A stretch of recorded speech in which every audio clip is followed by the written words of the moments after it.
She became like a Christmas tree. The dashboard, who cares?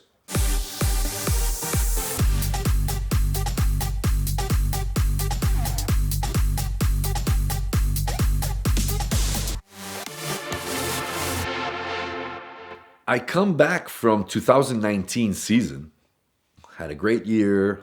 Things were stepping up in a progressive way. And we arrived at December that Six Underground, the movie directed by Michael Bay, was going to be premiered in Italy. And I saw some promo with this Giulia Quadrifoglio doing some crazy stuff in the center of Florence. And I said, oh, that's awesome. And I searched better, and there were two colleagues of mine doing the stunts. And at that moment, I said, like, I would have loved to be called for the stunt in Italy with an Italian car, But I said, hey, it is what it is. Well, 48 hours after, just about, I received this phone call. I got goosebumps. I received this phone call, and they're like, Federico? I said, yes. Oh, this is Alfa Romeo. Boom. I almost fainted. I was like, yeah, this guy gave me your number, this and this. You're in Italy now. And I said, yeah, I'm in Italy.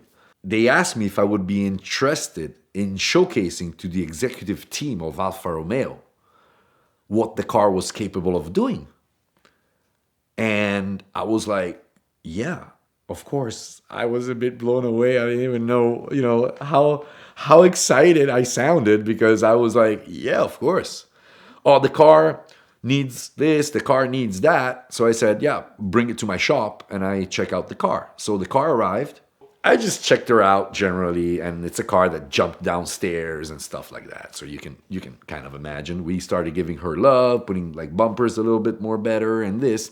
And then I installed a hydraulic handbrake, because I saw some scenes in the movie and they were a bit goofy, because I think maybe they didn't all have a proper hydraulic handbrake, or it wasn't working properly. So I think this car with a hydraulic handbrake can really become fun. That's what I did. So I installed a hydraulic handbrake. The braking system gets pissed because it's an electronic braking system. As soon as she understands you're touching it, she locks the brakes.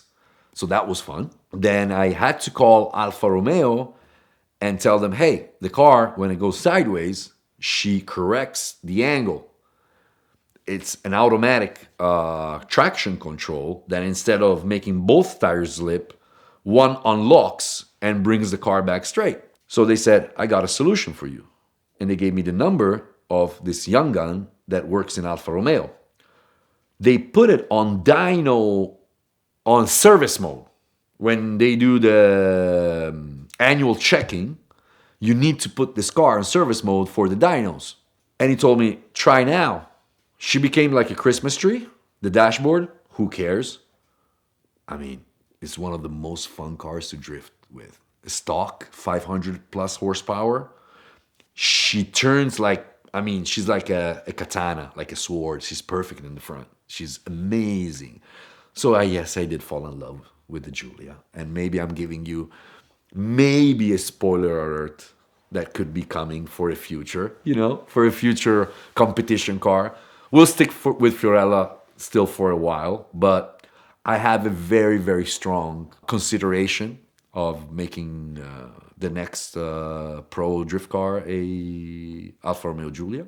They were really, really happy.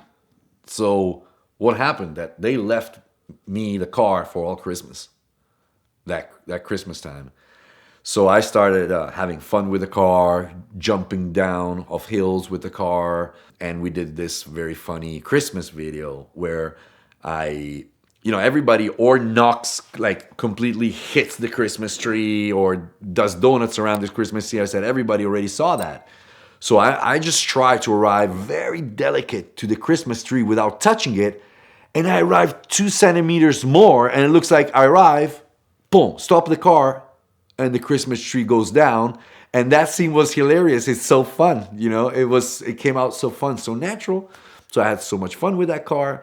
And now the car is waiting for me, to get back to job and get back to business. Now we are organizing some fun stuff that it's gonna come up with the car, and yeah.